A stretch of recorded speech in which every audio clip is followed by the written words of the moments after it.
Assalamualaikum warahmatullahi wabarakatuh. Halo semuanya. Jumpa lagi dengan saya Chow Sing Sing, kurator dari podcast Horror Night Story. Halo, apa kabar semuanya? Semoga kalian semua sehat-sehat ya. Dan seperti biasanya pada malam hari ini saya kembali dan akan menghadirkan sebuah kisah mistis untuk kalian semua.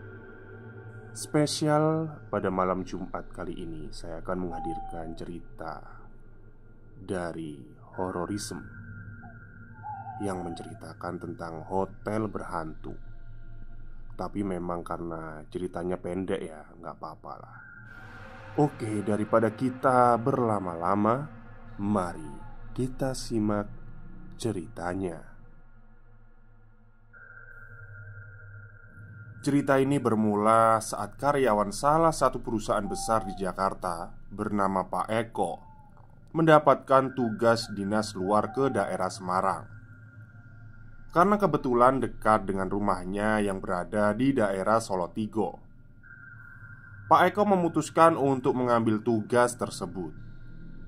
Pak Eko menginap di salah satu hotel bintang 5 di Semarang.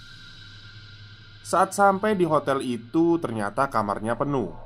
Dan Pak Eko sudah terlanjur malas untuk mencari hotel yang lain, karena waktu juga sudah menunjukkan pukul 23.45. "Piye sih mas? Kok nggak ada yang kosong?" tanya Pak Eko. "Waduh, maaf ya pak, mohon maaf. Tapi memang tempatnya penuh semua," jawab resepsionis atas nama Burhan. Dan kebetulan Pak Eko melihat gantungan kunci dan kamar nomor 310 tergantung di situ. "Lah, iku ono nomor 310. "Waduh, mohon maaf sekali pak.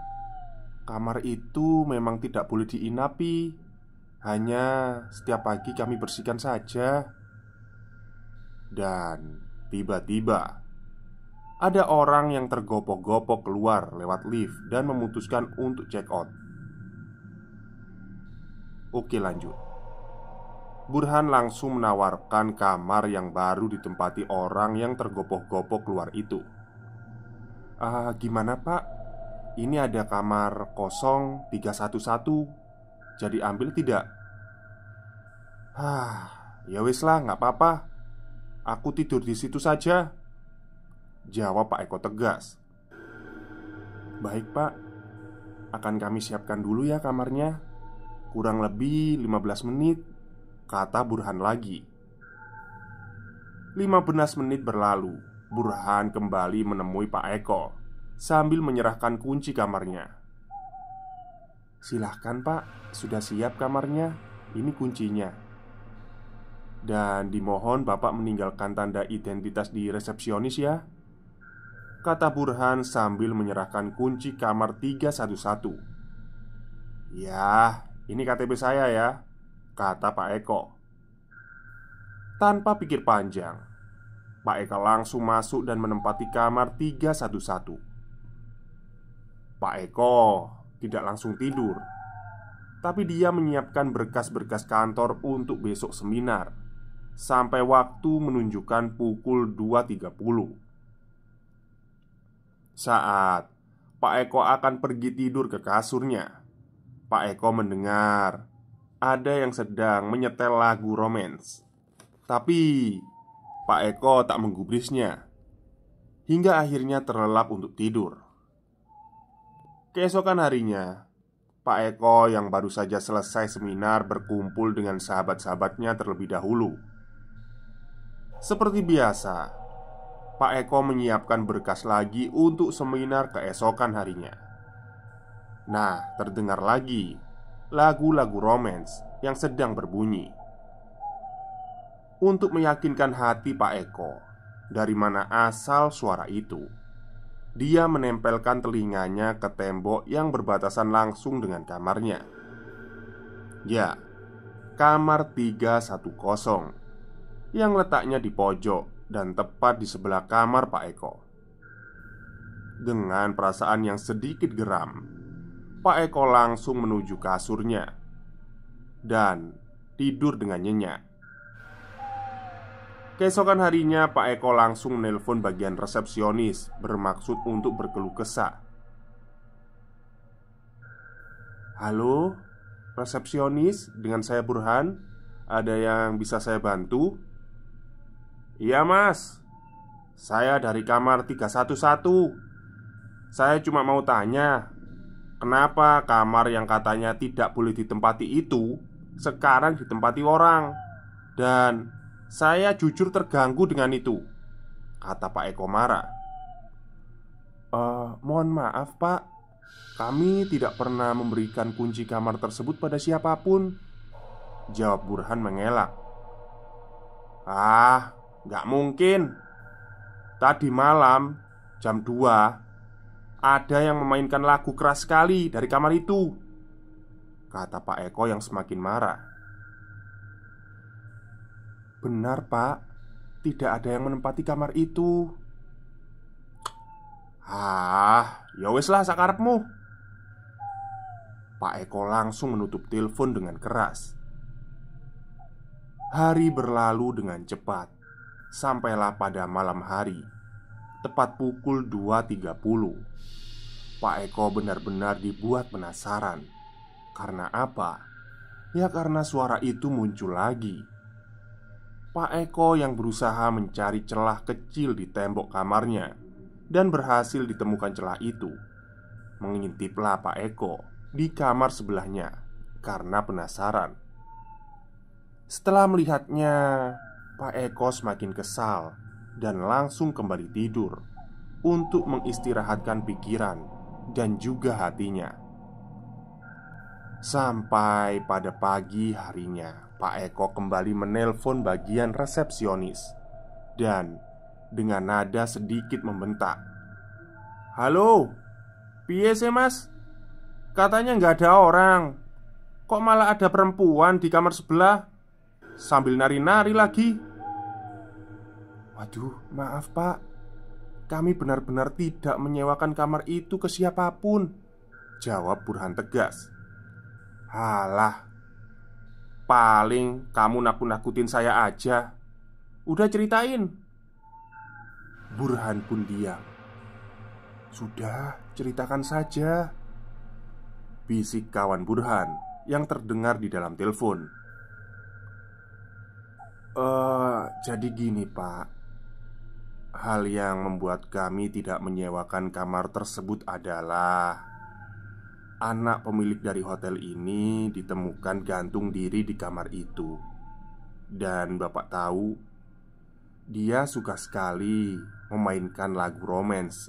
Dan dia juga suka menari pak. Jelas Burhan karena dipaksa oleh temannya. "Oh," jawab Pak Eko. Pak Eko memang tidak percaya dengan hal seperti itu. Jadi dia hanya menganggap hal itu hanya hal yang biasa untuk menakut-nakuti tamu hotel. Akhirnya, sampai malam terakhir Pak Eko menginap di situ. Pak Eko masih sedikit penasaran. Ditambah lagi beberapa hari ini sudah tidak terdengar lagu romance yang biasa dia dengar, sampai akhirnya di malam terakhir dia menginap, dia kembali mengintip lewat celah yang ada di kamarnya. Dia tak menemukan apapun dan tak mendengar apapun. Sampailah pada hari di mana Pak Eko men-check out. Dia menuju resepsionis untuk sekedar mengambil KTP-nya dan mengembalikan kunci kamar 311. Pak Eko tidak melihat Burhan di sana. Hanya ada Andi, resepsionis pengganti Burhan. "Loh, Mas Burhannya mana?" tanya Pak Eko. "Oh, Mas Burhan sakit pak. Saya yang menggantikan shiftnya Mas Burhan," kata Andi sambil tersenyum. Ada hal yang membuat Pak Eko penasaran. Saat malam harinya, Pak Eko mengintip dari celah yang dilihat hanya warna merah. Dengan penasaran, Pak Eko bertanya ke Andi, "Mas, itu kamar 310 dicat warna merah ya?" "Tidak, Pak. Kami hanya membersihkannya setiap pagi," jawab Andi. "Loh, kok saya semalam ngintip lewat celah itu warnanya merah ya? Kayak ketutup cat gitu." Pak Eko semakin penasaran. "Yang kamar katanya ada penunggunya itu kan, Pak?" Andi malah berbalik bertanya. "Iya betul. Saya aja bingung. Gak ada tukang, gak ada apa-apa, kok catnya malah berubah jadi merah?" jawab Pak Eko tenang. "Iya, Pak. Tidak ada yang mengecek kamarnya. Sampai saat ini belum ada cat yang berubah dari kamar itu kok," jawab Andi. "Oh, ya wis lah, makasih ya," pamit Pak Eko. "Iya, Pak, sama-sama," jawab Andi dengan senyuman. Tapi tiba-tiba Pak Eko berbalik dan menanyakan ke Andi lagi, Mas, memang itu penunggunya kayak apa sih? Soalnya waktu itu yang saya lihat cuma perempuan pakai baju putih," tanya Pak Eko. Dan Andi menjawab dengan lirih dan pelan, "Saya kurang tahu, Pak. Yang saya dengar dari orang yang sudah lama bekerja di sini itu perempuan pakai baju putih. Dia suka menari dan mendengarkan lagu romance. Dan katanya lagi, Pak, selain itu." "Selain itu apa?" kata Pak Eko penasaran. "Matanya merah, Pak." Tanpa berkata-kata apa lagi, Pak Eko langsung pergi meninggalkan hotel itu. Oke guys, sudah selesai ceritanya. So, apa yang kalian pikirkan? Kayaknya kita sepemikiran. Jadi, dari cerita itu aku nggak tahu ya guys, itu nyata atau fiktif. Yang jelas, kalau kalian search di Google, bakal ketemu ceritanya. Keywordnya Google kamar 501. Oke, mungkin itu saja cerita pada malam hari ini dari podcast Horror Night Story. Jadi, bisa jadi itu fiktif, bisa jadi itu beneran ada ya. Tapi di sini juga tidak dijelaskan di hotel mana. Tapi pokoknya ada di Jawa Tengah sih kayaknya.